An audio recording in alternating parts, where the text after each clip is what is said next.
Hi everyone, this is going to be a semi-informal video on the Raptor Portable. Many people have been asking more details about it, and I thought I would create a video going over a lot of the different aspects of it. First of all, as you can see, it's in an orange case. We do have a version that comes in a green case as well, more for counting applications. But the general Raptor comes in an orange case. It is a ruggedized case. The entire system is pretty handy to hold. Just to show you a couple areas around it, there is an area that we're going to attach a sampling section to it. Nothing really in the back other than your labeling, serial number. And on this side you have a couple of different ports. One is a power port to charge the battery that's inside. One is an HDMI and a USB 3, and then an RJ45 for a network connection. When you open the system, very simple, you just open the system, and I'll show you some of the internal sections of it. So there is a Microsoft Surface Pro, so it is a Windows 11 computer. The way it works, you just get this little elastic piece out of the way and this opens up. You can turn it on right up here. Sample cartridges are somewhat disposable. They can be they're pretty simple and easy to use. You can throw them away. They're not that expensive, but they last a long time. I've had my sample cartridges probably for, oh, it's leaking there, probably for a few years, and never really had a problem with it. So the sample cells are interchangeable, and again, we usually send them out depending on the customer's application and need. So with a sample cell, the way it works, there's two lure fittings. Connect them to the sample cell, we put them in, and then we connect them here.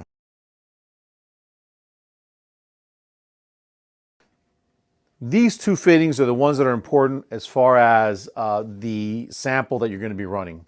This is an inlet, this is a return.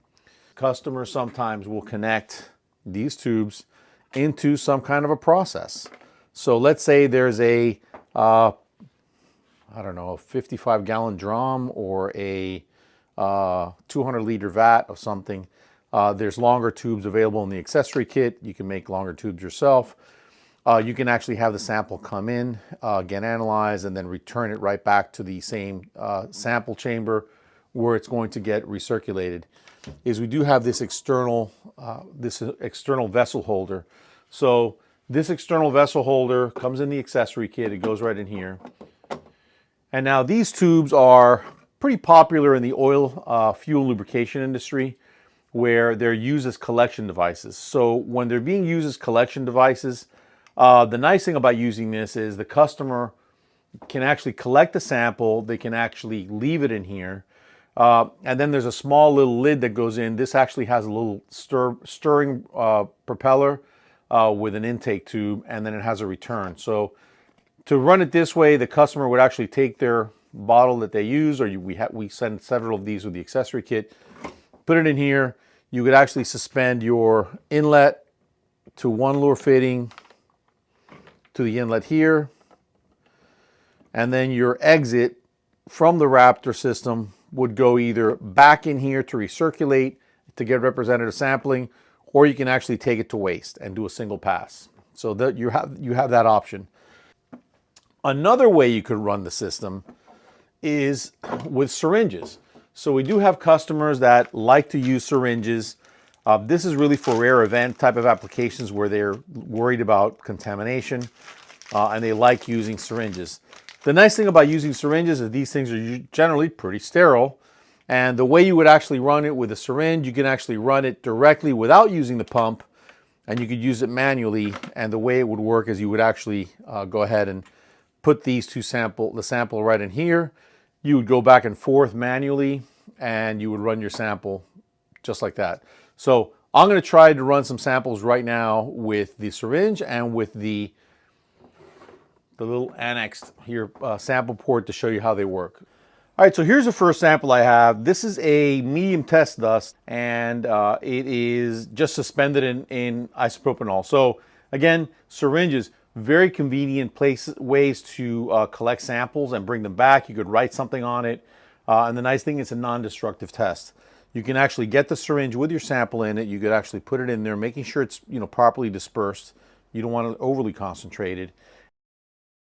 This is the interchangeable disposable sample cell. It's a quartz glass cell in there, so very high quality cell.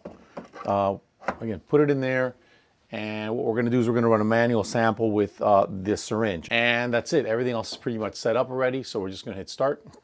And then what I'll do is I'm going to start the manual analysis.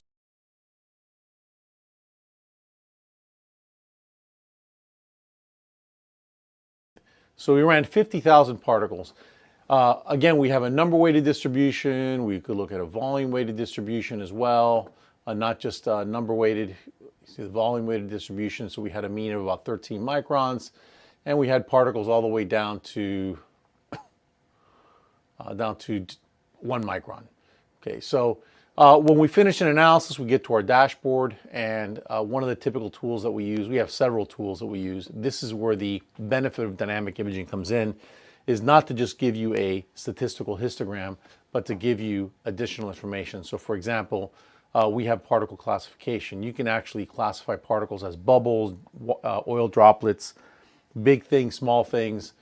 In this case, we have 50,000 particles, and you can see that there are a lot of different classifications. This is just a random classification that we have.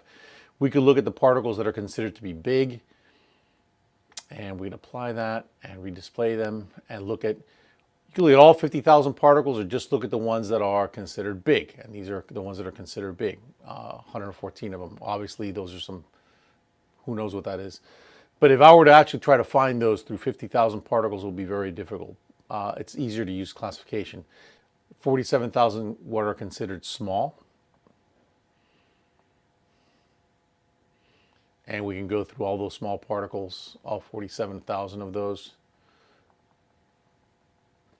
18,000 smooth. So again, you get the idea. Very simple to operate. It's a 2-button operation. New sample, plug in the name, go ahead and hit start, and you get to your dashboard.